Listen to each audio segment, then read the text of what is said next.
Chilu's the guy you see on the screen in a butterfly position. My motivation is to make music that has integrity, music that will be planted with messages that even after I die you can still relate to them.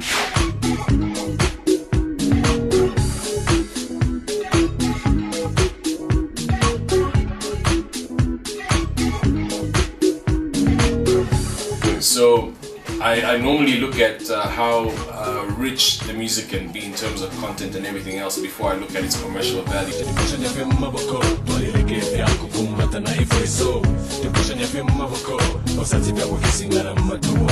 Which is not so good from a business point of view, because you know, if I need to make a song that will make millions and be spun on radio all the time, the temptation is I'll have naked girls in my video and I'll you know, repeat a hook which might not even make sense, but you know, that's I'll do a formula driven thing, but that's not my personal motivation.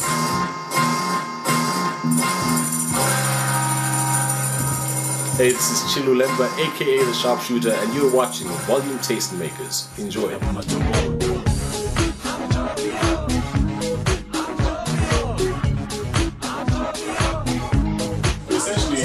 When I was still, I think I should have been about 17 or 18, there's a group called Beats International that came to Zambia.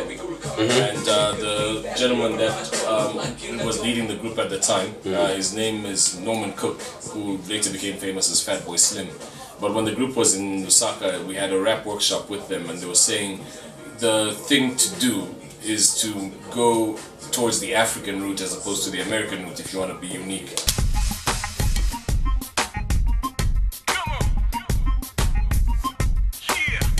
So when he said those things, he kind of encouraged us to start going that route, and that's why I started integrating either vernacular choruses or, you know, vernacular rap, whatever it is, which sounds African but has an international appeal.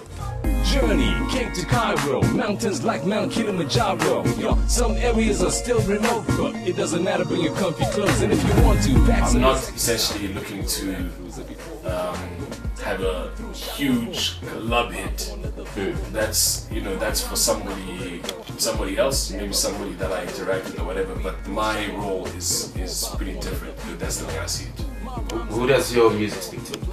And it speaks to people who have a passion for life, have a passion for Africa, people who, people who could resonate with speeches like Thabo Mbeki's "I am an African." From Mozambique to Morocco, from Egypt down to the Congo, to the left to Burkina Faso. For example, people who just appreciate the developmental side of the continent as opposed to the picture that's normally portrayed by the press, where, you know, Africa is a basket case. You know, so I think it's that kind of person who would listen in. Feel that you're so alone. You set the world ablaze, dancing for the queen. Graceful, flame was on. Cried victory in the war when everybody else is dead and gone. Except for you, my friend, and I can feel that you're so alone. You set the world ablaze. But Chilu is just a normal guy who's trying to do right, find his role in the world, and as he's trying to find his role in the world, you know, making music that reflects what his state of mind is at that particular time. I got to a stage where I just decided to be me.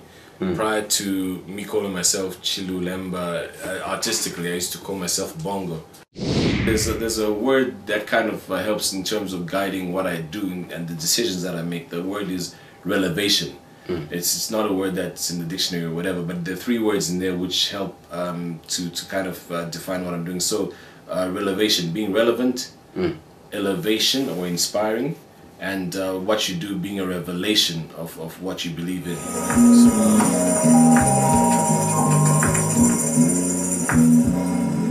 Not afraid to talk about the state of affairs. Call it a fair state. Leadership doesn't care. Make a statement, then another statement. Those that oppose our enemies a statement. Women and children prompted to demonstrate. Fire in the eyes of the nation to liberate. We should talk about the state of affairs over dinner. Calm down, we put a steak on your plate. Sign a ceasefire before you partake. Maybe you overstated the promises you made. State regulates, even media debates. Been government run since back in '88. It's a little too late to restate the many great servants of the people to whom we relate. Exile living in the states overseas while they monitor the state of affairs in their own state.